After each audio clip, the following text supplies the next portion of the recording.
Yo les bros, bienvenue sur Spatule Bro, je suis le chef et aujourd'hui on se revoit pour faire la petite review avec un peu de retard, certes, je m'en excuse, du 5e épisode de la nouvelle série Amazon Prime Video The Lord of the Ring of Power, ou les Anneaux de Pouvoir comme on dit en français. Bon, eh ben, un épisode 5, bon, hein? Oui, tu vois ce que je veux dire? Je veux dire, c'est débile! Calmos, les amis! Ah, j'aime bien ça. Ça, c'est bon, C'est ça. la manière la plus stylée de voler, c'est pas la Superman avec les bras devant, on s'en bat les couilles de ça. Il fait oh! Et en fait, il est éclaté comme film.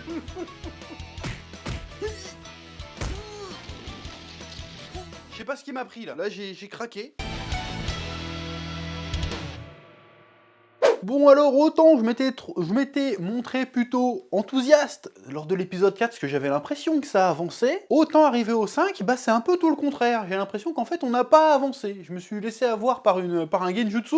En fait non, ça n'a pas vraiment avancé cette histoire. Et il y a plein de scènes un peu cheloues. Et je crois pouvoir dire, arrivé au 5e épisode, que cette série, sans être totalement à chier, est plutôt décevante, hein. Il n'y a pas de grands moments. On est à la fin là, et il n'y a pas eu de. J'ai pas eu de moment frisson, j'ai pas eu de moment où ça m'a accroché. On est là, 5e épisode, plus de la moitié de la saison qui est passée. Il n'y a aucun personnage qui semble réellement porter la série. Je trouve que c'est un problème. Je trouve que la série, paradoxalement à tous les moyens qu'ils ont été mis, a l'air de manquer d'ambition. Alors je sais que c'est une série qui est pensée pour être sur plusieurs saisons, mais pour l'instant, je trouve personnellement que la série est pas spécialement engageante et que il manque d'un truc. Il manque d'un truc, il y a pas, ça manque d'énergie. Il y a un truc qui manque. Il n'y a pas de souffle épique. Il n'y a pas vraiment de véritable poésie. Il n'y a rien de bien accrocheur, il n'y a même pas de personnage. On peut pas vraiment parler qu'il y ait de l'humour non plus. Il manque un truc pour qu'on accroche, vraiment. Et je sais pas, je ne saurais pas dire quoi. Peut-être une meilleure histoire, peut-être de meilleurs dialogues, peut-être une meilleure écriture, tout simplement. Je ne sais pas. Parce qu'en fait, question rythme, parce qu'il y en a qui m'ont déjà sorti, oui, mais regarde les premières saisons de Game of Thrones, c'était lent aussi. Alors j'ai envie de te dire, vous confondez un truc, je pense. C'est vrai que dans les premières saisons de Game of Thrones, on nous a teasé plein de trucs depuis le début. On nous a teasé les marcheurs blancs, on nous a teasé l'hiver vient, on nous a teasé les dragons et la nouvelle conquête de Daenerys. Tout ça, ça a pris du temps à se développer. C'est peut-être qu'il y a que à partir de la 6e saison, peut-être, si mes souvenirs sont bons, que ça a commencé à décoller cette histoire. Mais entre-temps, entre tous ces teasings, il y avait quand même des histoires qui avançaient et qui se clôturaient au fur et à mesure. Il y avait quand même chaque personnage de son côté, c'était un récit choral pareil qui montrait différents endroits de Westeros. Chaque truc avançait quand même. Chaque intrigue avançait. À chaque fois qu'on les voyait, qu'on voyait une scène par exemple au mur avec Jon Snow, c'était pertinent parce qu'on avançait vers quelque chose. À chaque épisode, il y avait quand même quelque chose à retirer. Là, dans Le Seigneur des Anneaux, non seulement on te tease Sauron, on te tease c'est qui le mec en gris, on te tease Hadar, mais ça avance jamais vraiment pour le moment. Et tout ce qui se passe entre ces teasings, c'est très contemplatif. Il se passe pas vraiment grand chose, ça avance pas sur le côté en fait. Et c'est dommage, et c'est dommage. Finalement, tu ressors quoi d'un épisode d'une heure? Tu ressors, allez, 2 infos en plus, et sans plus, quoi. Ça avance pas plus que ça. Je trouve ça dommage. Du coup, sans parler du fait qu'il y a plein de scènes qui servent pas à grand chose et qui font pas vraiment sens. Est-ce qu'on va parler de Numénor un petit peu? C'est un peu c'était un peu le truc qui m'a hypé avec cette série de voir Numénor tout ça. Bon, la hype est descendue par rapport à Numénor, je trouve ça très dommage. J'ai l'impression qu'ils ont un peu foiré le délire parce que les humains de Numénor, ils font pas très glorieux, ils font pas inspirants, ils font pas ouais, on est plus que des hommes. Je les trouve assez médiocres au final. Alors je sais qu'ils sont censés être corrompus et devenir plus ou moins méchants à un moment donné, mais là, on les a pas vus grandioses en fait. Ils auraient valu nous les montrer grandioses et après, vas-y, après, on les souille après si tu veux. Enfin bref. Et là, il y a toute l'histoire politique qui est très très bizarre parce que déjà, tu fais de la politique dans le Seigneur des Anneaux, parce que là c'est vraiment de la politique politicienne, c'est pas genre vas-y on aborde des sujets politiques, non, c'est de la politique politicienne. Je trouve ça un peu con. C'est vraiment sortir du Seigneur des Anneaux pour le coup. Et oui, le peuple est pas content, parce que oui, c'est pas normal qu'on alloue des ressources, aller aider une elfe, aider la Terre du Milieu, on s'en bat les couilles, c'est pas chez nous, nanana. Bon, ok, d'accord. Et le fils de Pharazôn, il est pas content, il va voir son père, il fait ouais, tu te fais donner des ordres par des elfes. Et là, Pharazôn, il te dit un truc, et il passe pour un méchant, alors que ce qu'il dit, il y a rien de fou en fait. Il dit oui, mais en fait, ce que tu n'as pas compris, c'est que si on aide le roi machin du sud à retrouver ses terres, il va nous en devoir une, ça va nous permettre d'ouvrir des routes commerciales entre Numénor et la Terre du Milieu, et donc on va pouvoir avoir plus de ressources et on va pouvoir se développer, quoi. Et dans la série, c'est montré comme s'il disait un truc de diabolique. Bon, peut-être qu'il dit, il dit une phrase du genre « Oui, on va exploiter ces sous-hommes ». Bon, d'accord, mais t'enlèves cette phrase, concrètement.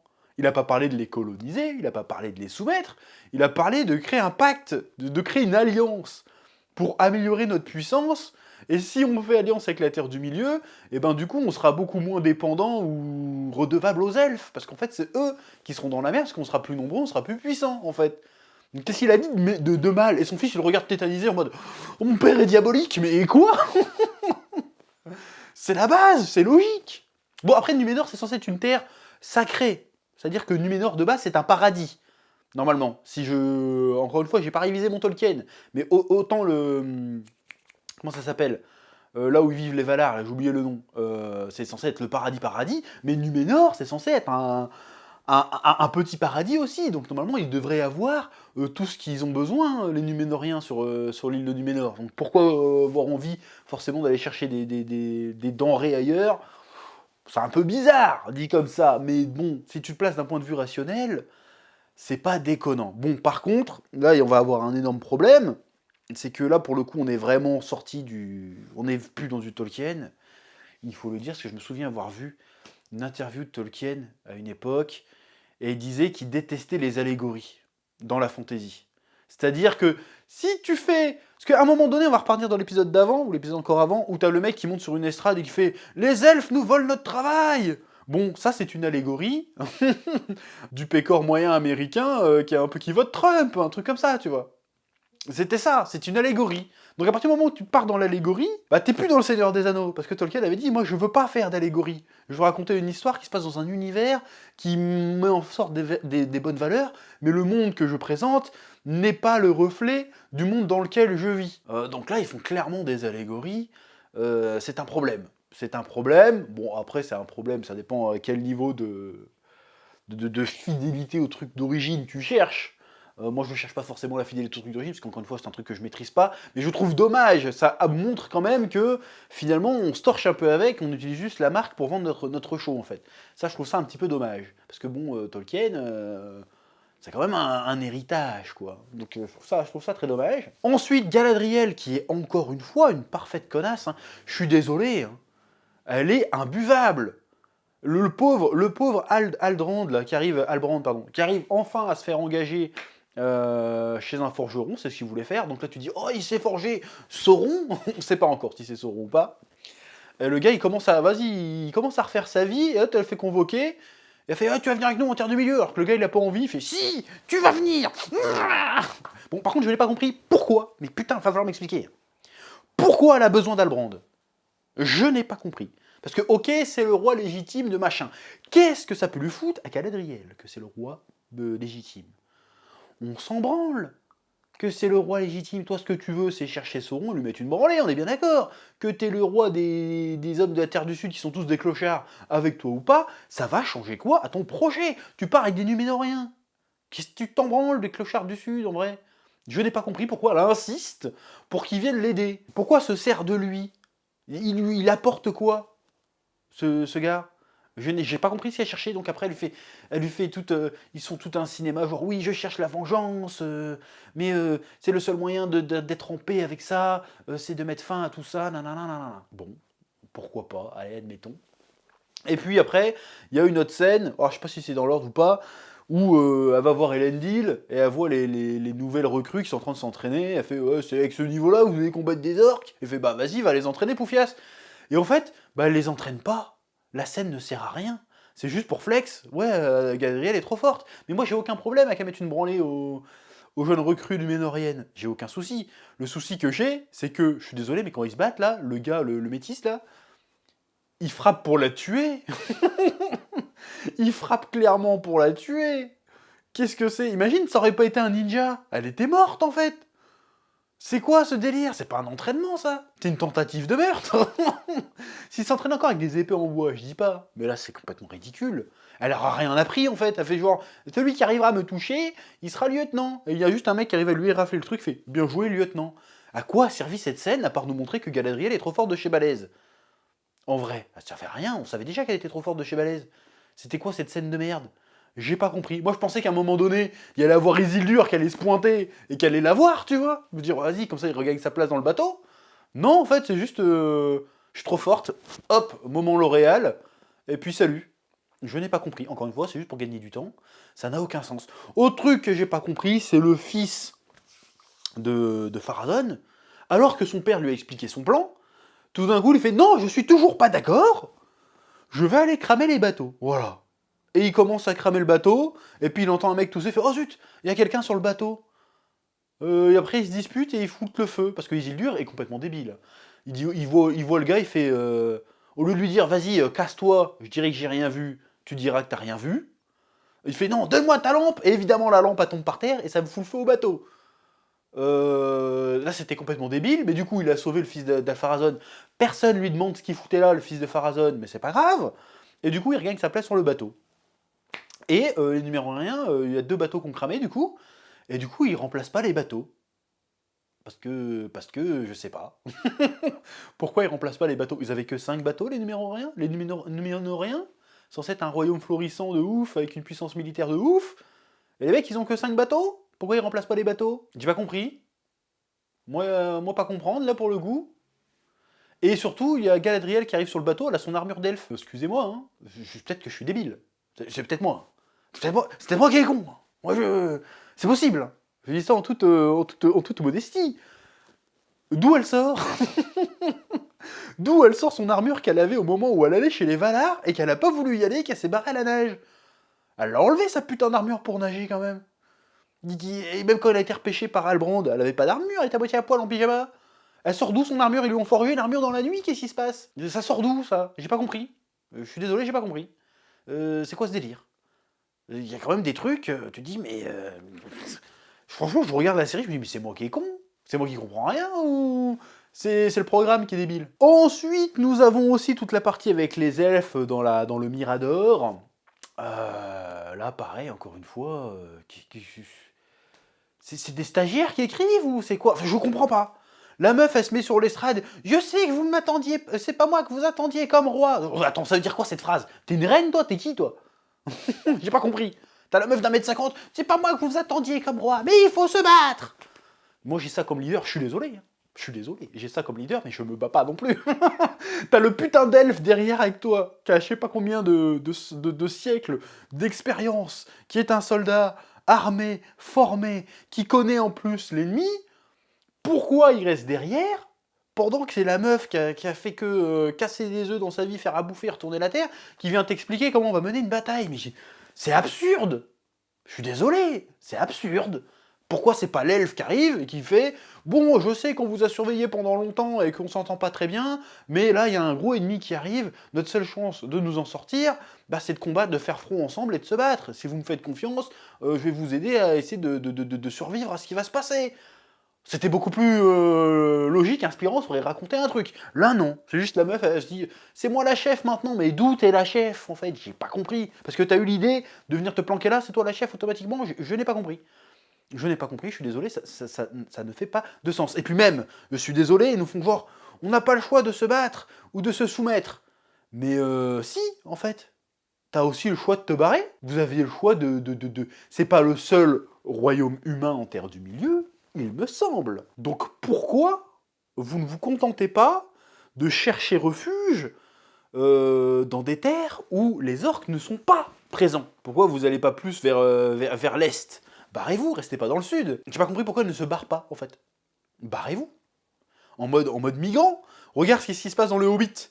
Quand Erebor est attaqué par Smaug et qu'il occupe le truc, bah les nains ils sont pas genre on n'a pas le droit, on doit se soumettre ou vaincre. Non, ils font bah on se casse les gars, on part en mode exil parce que bon on s'est fait voler notre chez nous, tant pis tu vois. On va chercher refuge dans les autres royaumes des nains, on va vivre dans le pays des hommes. Pourquoi ils font pas pareil?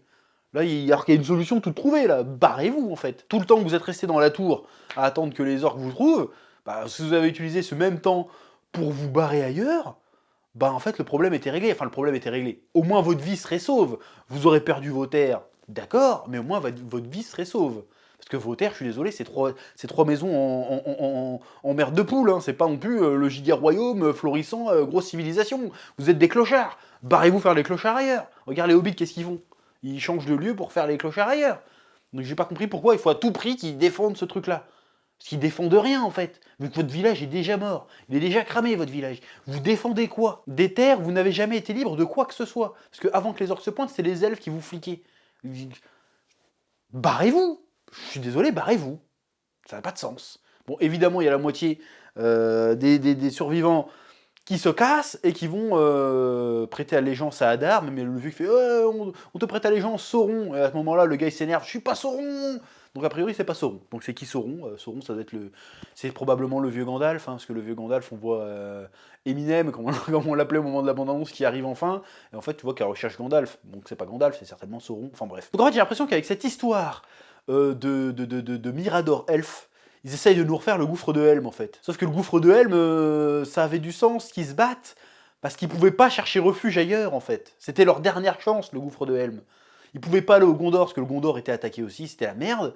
Et en plus ils étaient plus ou moins en froid avec le Gondor. Ils étaient le dernier rempart, si tu veux. Ils avaient pas le choix de se battre. C'est pour ça qu'Aragorn est resté et fait ouais, je mourrai avec eux parce qu'ils savent qu'ils avaient pas le choix et qu'ils voulaient pas à faire appel au Gondor parce que c'était des cons. Donc il les a sauvés. Enfin, ils avaient une raison de tenir leur truc. Et surtout, là, c'était pas juste on prend le contrôle d'une zone, c'était mondial. C'était toute la Terre du Milieu qui était menacée. C'était le dernier rempart, si tu veux. Minas Tirith. Le gouffre de Helm. Donc ça avait du sens qu'ils tiennent. Et qu'ils fassent combattre les enfants, qu'ils fassent combattre les vieillards, qu'ils fassent combattre du machin. Parce qu'ils n'avaient pas le choix, c'était ça ou l'extinction. Là, ils ont le choix de pouvoir se barrer. D'ailleurs, c'est certainement ce qu'ils vont faire. Ils vont se barrer à un moment donné, parce qu'après le Mordor, il y a que des orques dans le Mordor. Ou des hommes mauvais. Donc je comprends pas le délire. Je n'y crois pas, en fait. C'est ça le problème. Ce n'est pas vraisemblable, ce qu'on nous raconte. Je n'y crois pas une seconde. Voilà, c'est un souci. On voit aussi Hadar qui est en train de méditer devant le soleil et puis qui torture un de ses orques sans faire exprès. J'aimerais que tu sentes le soleil comme moi je le sens, parce que quand j'aurai fini ce que je dois faire, il va me manquer. Bon, c'est certainement le plan d'Hadar, c'est certainement de pas détruire le soleil, mais de recouvrir le soleil, parce que il me semble que dans le Seigneur des Anneaux, tout le Mordor est un peu dans l'ombre, ce qui fait que il y a une espèce de gros nuage qui sort de la montagne ou je sais pas quoi. Ce qui fait que les orques peuvent se déplacer librement en Mordor parce qu'il n'y a pas le soleil qui leur crame la gueule. Ouais, ok, ça va être ça son plan, d'accord. Mais après, c'est qui ce bâtard? C'est qui? Il est pas Sauron, il énerve quand on l'appelle Sauron, donc d'où il sort? C'est qui? C'est qui? Est-ce que c'est un elfe qu'on a connu avant? Est-ce que c'est un personnage important? Je suis très curieux de voir c'est qui ce bâtard en fait. Oui. Comment ils vont gérer ce méchant. Et franchement, j'espère qu'ils vont pas le faire perdre. Arriver à la tour. Bon, certainement que Galadriel va se pointer. Je suis sûr, ils vont te refaire le gouffre de Helm, je le vois arriver. Ils vont se battre, tu vas voir arrondir comme ça, en train de à moitié perdre et tout. Et puis à l'aube du 3e jour, regarder à l'est. Hein, c'est ça qui va se passer. Et tu vas voir Galadriel arriver dans le soleil avec son cheval blanc. Et ils vont descendre la colline pour aller friter les troupes d'Hadar comme ils ont fait dans les 2 tours. Sauf que là, il n'y a qu'une tour. Mais je le vois venir, gros comme une maison. Ça va être une couille comme ça, c'est obligé. Enfin bref. Puis il y a le truc qui est sans doute le truc le plus polémique et culotté qu'ils aient fait dans la série, je trouve, c'est de donner une origin story aux Mithril. Genre que le Mithril serait un sous-produit des Silmarils. Ils n'ont toujours pas expliqué c'était quoi un Silmaril, hein, par contre. Moi je sais ce que c'est. Parce que je connais un petit peu. Mais les mecs qui ont vu que les films... tu leur dis Silmaril, ouais d'accord, c'est bien, mais c'est quoi en fait un Silmaril? Peut-être prendre 2 minutes pour expliquer ce que c'est de base. Ça pourrait être sympa. Parce que là, vous le sortez, vous même droppez des trucs, mais vous expliquez rien. Alors les mecs comme moi, ou même qui s'y connaissent mieux, ils comprennent le clin d'œil, ils comprennent de quoi vous parlez. Mais le Jean lambda qui a pas lu les bouquins, il se dit bah ouais, Silmaril, ok, c'est bien, mais c'est quoi un Silmaril en fait? On sait toujours pas, vous avez pas expliqué. Donc bref, donc, il y aurait eu un elfe qui se battait contre un Balrog, et que du coup, la lumière de l'arbre et des Silmarils s'est répandue dans la montagne de Khazad-dûm, du Mont Brumeux plutôt. C'est ça, Mont Brumeux? Mont Brumeux, c'était le... Nancy Mont Brumeux, peut-être, je crois que c'est ça. Et que du coup, la puissance et la lumière des Valar et des Silmarils est comprise dans le Mithril.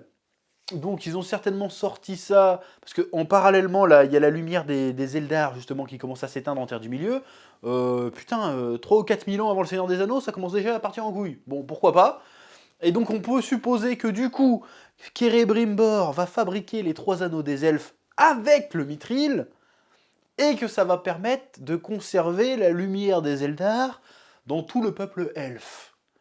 Mais qu'arrivé au moment du Seigneur des Anneaux, ça sera plus suffisant, ce qui fait que l'immortalité des elfes va commencer à les quitter, et qu'ils vont être obligés de se tirer à Valinor. Voilà, c'est ça. Ils vont être obligés de se tirer à Valinor. Bon, pourquoi pas, hein, pourquoi pas. On va voir où tout ça nous mène. Oui. Après, le seul truc que je trouve sympa pour l'instant, où je trouve que ça a du sens et que je m'attache un peu au personnage, c'est Elrond et Durin, où là, pour le coup, l'alchimie fonctionne. L'alchimie fonctionne entre les deux personnages. Mais par contre, je comprends... On commence à nous expliquer un peu le plan des elfes. Mais voilà, je trouve que Celebrimbor est encore très très en retrait, alors que c'est censé être un personnage super important. Et Gil-galad passe pour un connard, alors que c'est censé quand même être une figure héroïque dans l'univers du Seigneur des Anneaux.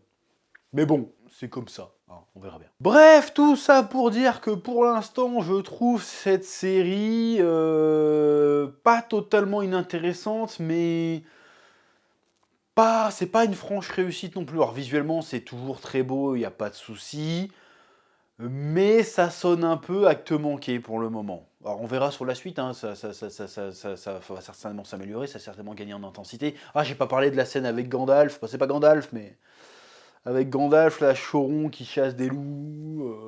En fait, on s'en fout, ce qui se passe rien, il chasse des loups, puis après il soigne dans une flaque d'eau, et puis il y a la Nori qui commence à avoir peur de lui, peut-être qu'elle a compris que c'était un méchant en fait, ou alors peut-être que c'est un gentil, je ne sais pas, on n'en sait rien. En tout cas, les hobbits sont toujours, enfin les Harfoot, les pieds velus, sont toujours de parfaits connards, parce qu'ils sont en train de parler, ouais, t'aurais dû leur enlever leur roue, comme ça ils nous auraient pas suivis. Je fais, ah putain, ils chantaient quoi au dernier épisode? On laisse personne derrière, bande de fils de pute, vous êtes des chiens.